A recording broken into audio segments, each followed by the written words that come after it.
Hi, today I'm going to talk a little bit about mindfulness in the workplace and why and how it can help. Now, mindfulness in the workplace, we cover lots of chapters obviously, but one of the things that I give a lot of focus on is communication. Now, we've all heard before, oh, I said a million times, oh, I told them a million times, oh, they just don't get it, or we've felt that way, and we've been in a situation like that for all of us have at least once. Now, how do I teach communication in a workplace? I talk about perceptions, and I talk about listening versus hearing. So are you actually listening to that person, or are you aware if that other person is actually listening to you, or just hearing something? It's just like the difference between hearing versus listening. I heard the car drive by. It was a sound that I was aware of, but I didn't give it any attention. When I'm listening, though, I'm giving my full undivided attention. Many of us with children will know the example I've just said. You know, the kids might say, but I told you, but you could hear them saying something, but you weren't actually listening to what they were saying. So later on when they say, but you said I could, and you think, oh, okay, oops. You know, so many times we take that with us into the office.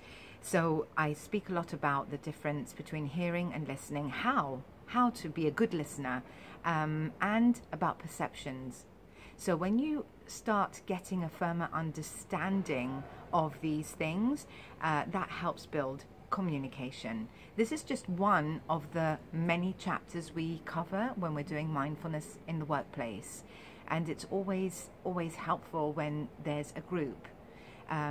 It's lovely to be able to do these things online and via Zoom because of the pandemic, and because we're not allowed to be in the same place many times, or we're not allowed into offices. There's strict restrictions, but being next to each other, or in the same environment, in the same office, in the same space, even if we're keeping distances, just the fact that we are together in that one space helps these sessions a great deal. Not saying that over the internet and over Zoom and over different ways of doing video chats, not to say that those don't help. They do, and it's definitely better than nothing.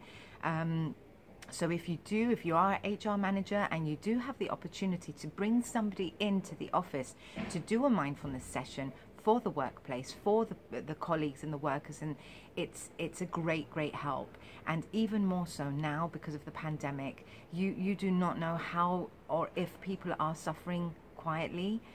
We are reluctant to reach out for help because we're scared of being stigmatized, or we don't want to seem weak. And so it's very unlikely that our colleagues will reach out, whereas when we're doing it in a session and they have to attend this session as a group, they're not being individually, they're not stigmatized because they're participating in this group session. So that's one of the ways that mindfulness in the workplace can and does help.